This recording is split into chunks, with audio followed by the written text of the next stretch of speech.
Hai sobat, kembali lagi bersama Ekstrada di Cerita Film. Terima kasih sudah klik video ini. Ekstrada doakan semoga kalian semua sehat dan sukses. Pada kesempatan kali ini, Ekstrada akan menceritakan sebuah film yang berjudul Tain. Film ini bergenre drama inspiratif, mempunyai rating 8/10 di IMDb. Film ini diangkat dari kisah nyata tentang keluarga miskin yang hidup di desa terpencil. Seorang suami yang terbelakang secara ekonomi bersama dengan putri bisunya yang berumur 5 tahun harus berjalan kaki sejauh 50 km demi bisa mengubur istrinya. Tanpa berlama-lama, kita langsung saja ke alur cerita.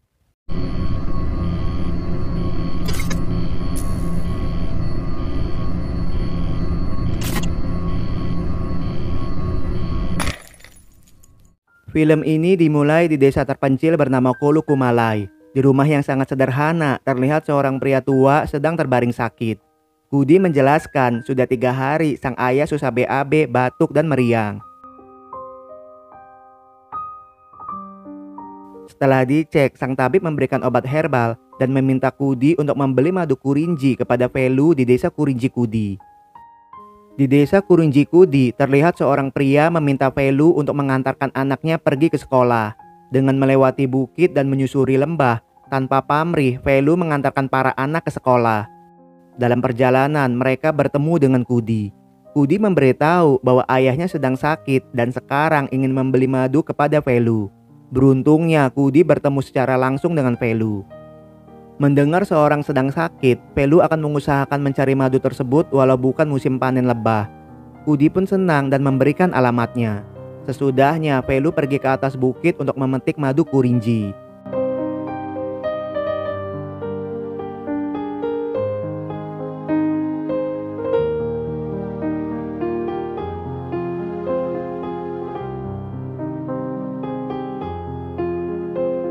Setibanya di rumah Kudi, Velu hanya melihat ayah Kudi, sedangkan Kudi sedang pergi ke hutan untuk bekerja. Velu pun menumbuk lada dan mencampurnya dengan madu. Kemudian racikan tersebut dioleskan di bawah lidah. Velu memberitahu jika rutin dioleskan sehari 2 kali, maka dalam 3 hari ayah Kudi akan kembali sehat. Di hari berikutnya, hutan Kurinji Kudi nampak kebakaran. Diduga para turis lupa mematikan api unggun mereka. Dalam peristiwa tersebut, 27 orang yang dibawa ke rumah sakit, 5 orang dinyatakan kritis dan sisanya telah tumbang. Akibatnya, jalan menuju desa ditutup sementara oleh pemerintah setempat.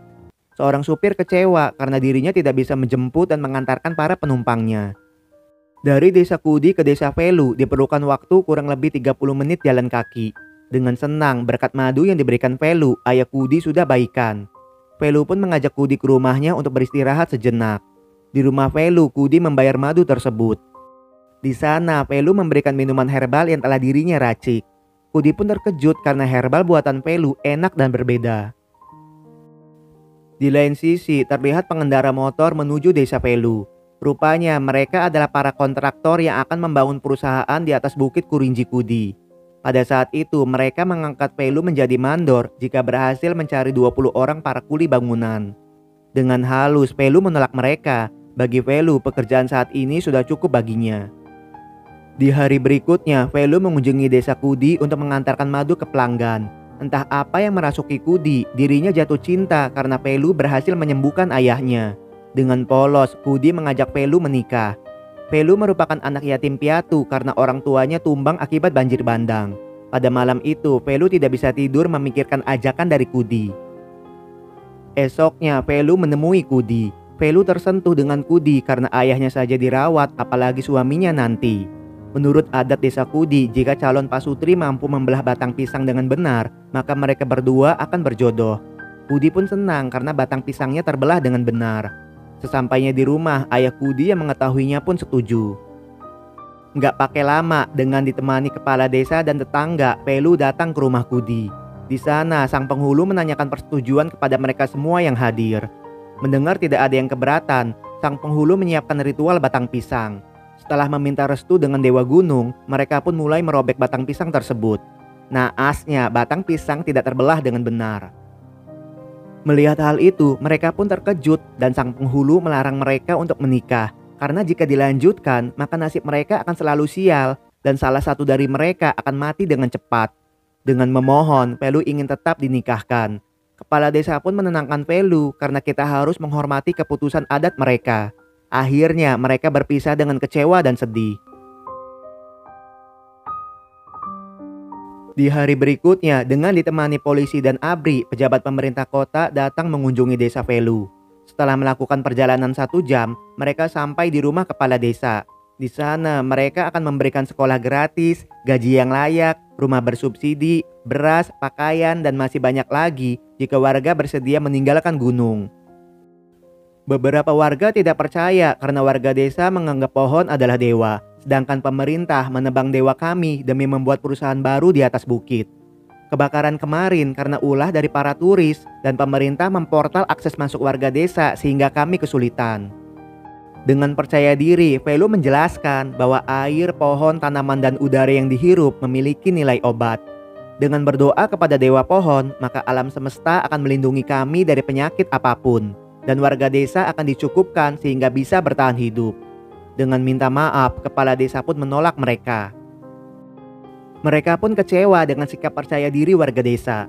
Suatu hari warga desa akan membutuhkan bantuan pemerintah dan pada saat itu pemerintah akan menunjukkan kekuatannya. Akhirnya mereka kembali dengan tangan kosong. Malamnya secara sembunyi Kudi datang menemui Velu. Dengan sedih, Kudi tidak akan merobek batang pisang dengan pria manapun kecuali Velu. Awalnya Velu ragu menerima Kudi datang tengah malam karena mereka akan dianggap kumpul kebo dan dipermalukan semua orang. Namun karena Kudi tidak peduli dengan omongan orang lain, Velu pun menerimanya. Esoknya mereka minta restu dan doa kepada sesepuh desa. Atas restu sesepuh, Velu berdoa kepada dewa pohon untuk menikah. Dengan mengikatkan benang suci, mereka berdua resmi menikah.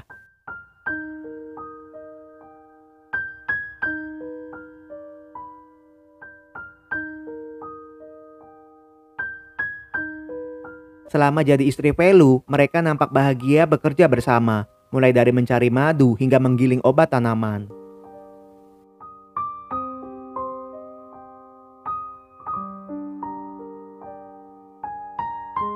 Kudi juga mengantarkan para anak desa ke sekolah, mengambil kayu di hutan, dan kerja di perkebunan bersama para wanita desa.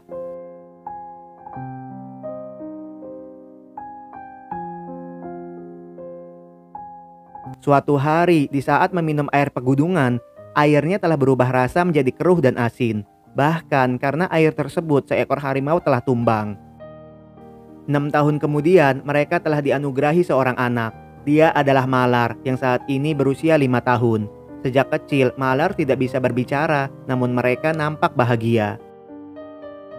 Setiap weekday, Kudi bersama para wanita pergi bekerja. Untuk menempuh perkebunan, para wanita harus berjalan kaki 30 menit. Di tengah perjalanan, tiba-tiba kepala Kudi terasa berat akibat perutnya yang kram. Para wanita pun menyuruh Kudi untuk kembali pulang. Di lain sisi, Velu mengajak Malar mencari madu di atas bukit. Sesampainya di rumah, melihat Kudi terbaring lemas, Velu membuatkan minuman herbal dan meminta Kudi jangan sering menunda makan. Karena perut Kudi masih terasa sakit, Velu pun membawa Kudi ke tabib terdekat. Sang tabib yang mengecek Kudi merasakan denyut nadi yang tidak menentu dan menyuruh Velu untuk membawa ke rumah sakit desa jika Kudi masih merasa sakit. Di tengah malam, Kudi merintih kesakitan. Perutnya berasa seperti diperas. Dari rumah ke jalan raya diperlukan waktu 1 jam jalan kaki.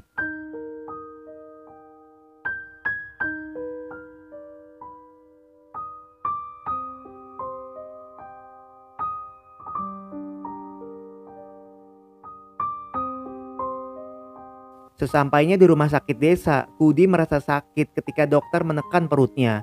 Dokter desa memberitahu bahwa itu bukan sakit perut biasa dan memberikan surat rekomendasi untuk mengecek secara mendalam ke rumah sakit pemerintah yang ada di kota Kerala. Dari desa ke rumah sakit kota memakan waktu 1 jam naik mobil.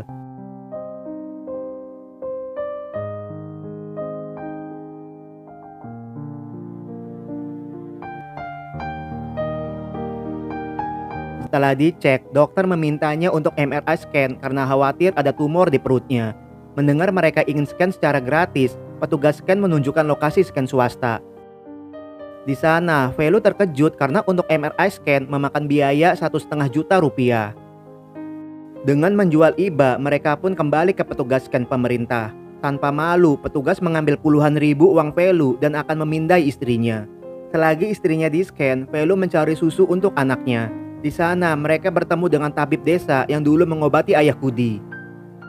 Mendengar cerita Velu, sang tabib menyarankannya untuk kembali pulang karena rumah sakit pemerintah hanya akan membuat sakit istri Velu bertambah parah bahkan berujung kematian. Sang tabib berjumawa bahwa akan mengobatinya dengan ramuan obat alami desa. Atas saran tabib, Velu pun membawa istrinya pulang. Di lain sisi, dokter kota terkejut melihat hasil scan milik Kudi yang begitu parah bahkan akan tumbang jika tidak segera diobati. Di hari berikutnya, dengan berurai air mata, Malar datang memberikan isyarat.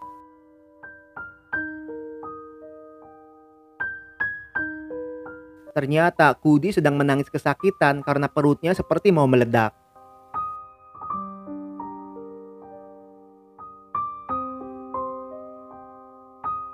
Dengan cepat, Velu menggotong istrinya menuju rumah sakit kota.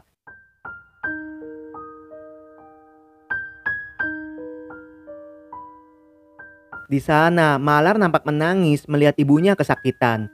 Sedangkan Velu menangis pilu dan meminta dokter untuk menyelamatkan istrinya.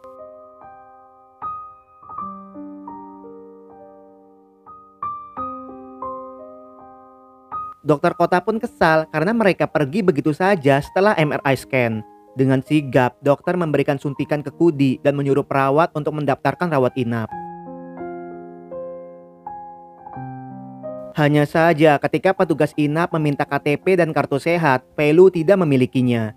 Karena hal itu, petugas hanya memberikan tikar dan bantal untuk rawat inapnya. Sesudahnya, dokter kota menyarankan Velu untuk segera membuat KTP dan kartu sehat karena dengan itu semua biaya pengobatan, perawatan, dan operasi akan ditanggung. Velu pun kesal karena untuk scan gratis saja petugas mengambil uangnya. Sistem di rumah sakit membuatnya mondar-mandir hanya untuk merawat sang istri dan sekarang diperlukan KTP dan kartu sehat. Mendengar hal itu, dokter pun marah dan mengusirnya. Tadinya dokter kota akan memberikan slip darurat pengganti kartu sehat, namun tidak jadi karena melihat sikap Velu. Untuk membuat kartu sehat, Velu harus mendaftarkan diri ke kantor pemerintah desa. Rupanya ketua kantor desa adalah orang yang pernah datang ke desa Velu. Velu yang datang bagaikan debu yang tidak terlihat. Tanpa berkata, mereka pergi makan siang di luar. Setelah menunggu 2,5 jam, akhirnya mereka pun kembali. Velu menceritakan kejadian yang menimpa istrinya dan ingin dibuatkan kartu sehat. Dengan julid, sang ketua menyuruh Velu untuk mengobatinya dengan air, pohon, dan udara yang ada di gunung karena obat di kota tidak akan manjur. Asisten ketua pun mengusir Velu karena Velu tidak memiliki kartu tanda penduduk.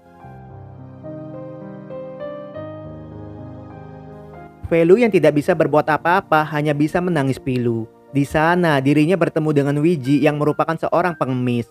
Mendengar cerita Velu, pengemis pun terkejut karena orang yang tidak memiliki KTP disebut anti-India dan wajar jika diusir. Dengan iba, Wiji mengantarkan Velu ke kantor kecamatan. Petugas akan membuatkan KTP jika Velu memiliki bukti tinggal di desa dan harus pejabat tinggi yang bisa membuktikannya. Wiji memberitahu untuk bertemu dengan ketua Disduk Capil setidaknya harus membawa uang atau sesuatu yang bisa diberikan. Velu hanya bisa memberikan madu khas desanya. Sebelum pulang, istrinya memberitahu uang simpanannya yang ditaruh di kaleng beras. Velu pun memberikan 10.000 untuk makan anaknya. Demi kesembuhan istrinya, Velu pulang ke rumah mengambil perbekalan. Dengan berurai air mata, Velu menangis kepada sang dewa.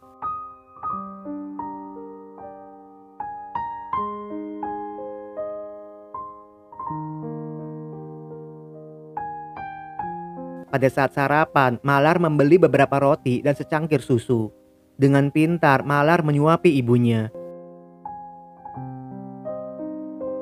Mereka yang melihat ketua Disduk Capil dengan cepat datang menghampiri. Velu menceritakan masalahnya dan meminta sang ketua untuk membantunya. Awalnya sang ketua menolak, namun karena istrinya tidak tega dan telah diberikan madu, Velu pun diizinkan datang ke kantor.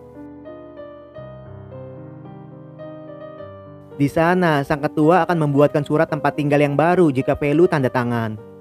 Dalam suratnya, warga desa menyetujui pindah dari desa ke tempat yang disediakan pemerintah dan Velu setuju mengambil tanggung jawab untuk memindahkan warga desa. Dengan takut, Velu pun menolaknya.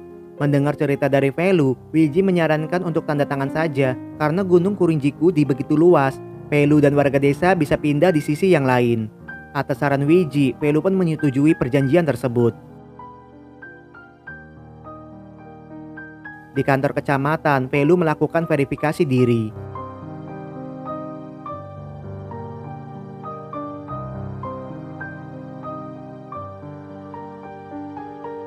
Di lain sisi, seorang aktivis sosial bernama Das datang mengantarkan kunci yang sedang berkeliaran kepada ibunya. Das terkejut melihat pasien tidur di lantai. Dokter memberitahu bahwa pasien adalah seorang anti-India yang belum terdaftar. Kemudian, dokter membawa Das ke ruangannya. Di sana, dokter menjelaskan Kudi adalah pasien ketiga dari desanya yang sakit karena keracunan timbal. Kedua ginjalnya telah rusak hingga menyerang saraf otaknya. Das pun terkejut tidak percaya karena mereka yang tinggal di gunung tidak meminum air kemasan seperti warga kota. Malamnya, dengan pilu, Kudi ingin pulang dan mati di desa karena di rumah sakit kesehatannya semakin memburuk. Banyak ruam di seluruh tubuhnya dan meminta Velu untuk menjaga putrinya.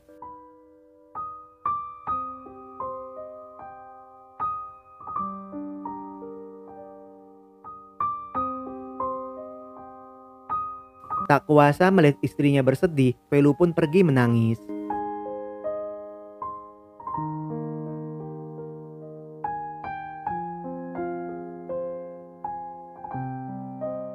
Esoknya, untuk menyelesaikan verifikasi kartu sehat, Velu harus mendaftarkan diri melalui web yang disediakan pemerintah. Dengan sedikit uang, Wiji minta bantuan seorang mahasiswa untuk menolongnya. Nggak lama setelahnya, pria itu menyerahkan bukti sukses pendaftaran. Di lain sisi, bersama dengan anggotanya, Das mengambil sampel air gunung di desa Velu. Di kantor desa, Velu menyerahkan bukti pendaftaran. Hanya saja, sang ketua tetap tidak menerimanya karena Velu berpenghasilan rata-rata Rp50.000 per hari.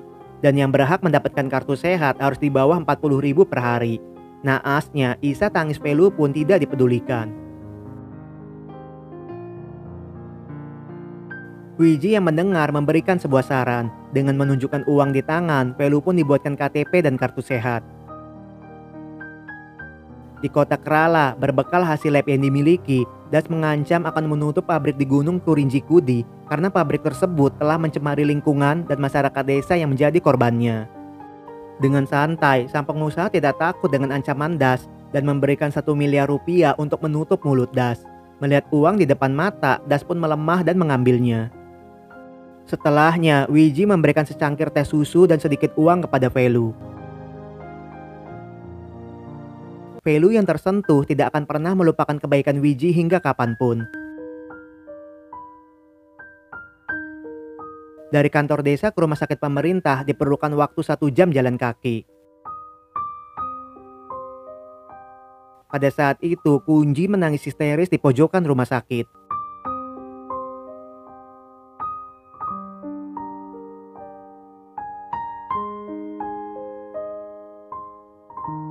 Mengetahui istrinya telah tumbang, mereka pun nampak bersedih.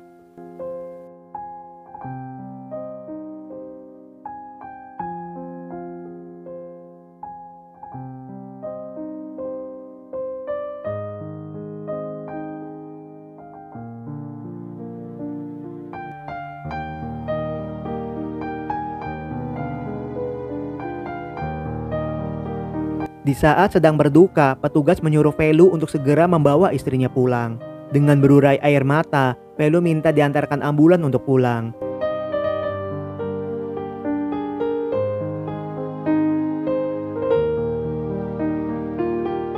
Malangnya, para petugas meminta ongkos Rp1 juta karena perjalanan malam sangat beresiko.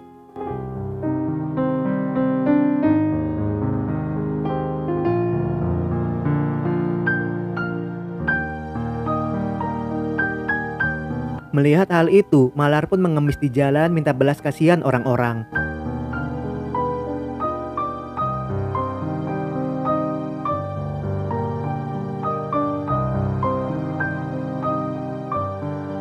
Karena nggak ada pilihan, dengan tekad yang kuat, Pelu menggotong Kudi pulang ke desa. Demi bisa menguburkannya, mereka harus menempuh perjalanan 50 km. Aksi tersebut direkam oleh warga dan beritanya menjadi viral.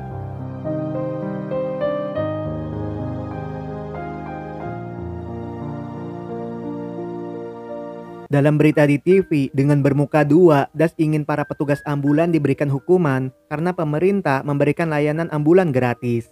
Protes Das pun didukung oleh para aktivis yang lain. Sepanjang perjalanan, Pelu dan anaknya hanya bisa menangis pilu.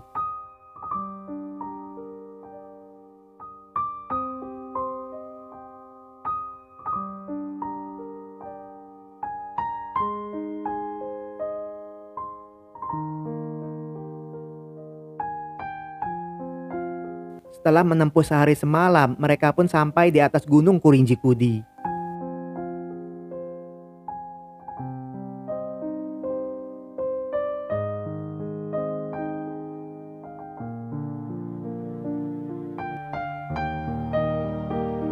Di sana, Pelu mengubur istri bersama dengan KTP dan kartu sehat yang tidak berguna.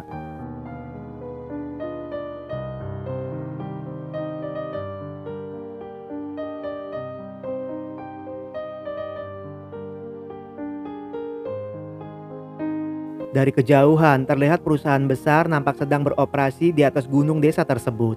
Dan film pun selesai. Secara keseluruhan, film ini layak ditonton. Film ini mengajarkan kita bahwa dalam sebuah negara, harga yang paling mahal bukanlah emas, melainkan kebaikan. Karena sejatinya kebaikan adalah bentuk kemanusiaan tertinggi. Terima kasih untuk kalian yang nonton video ini sampai selesai. Jumpa lagi di video selanjutnya. Dan salam.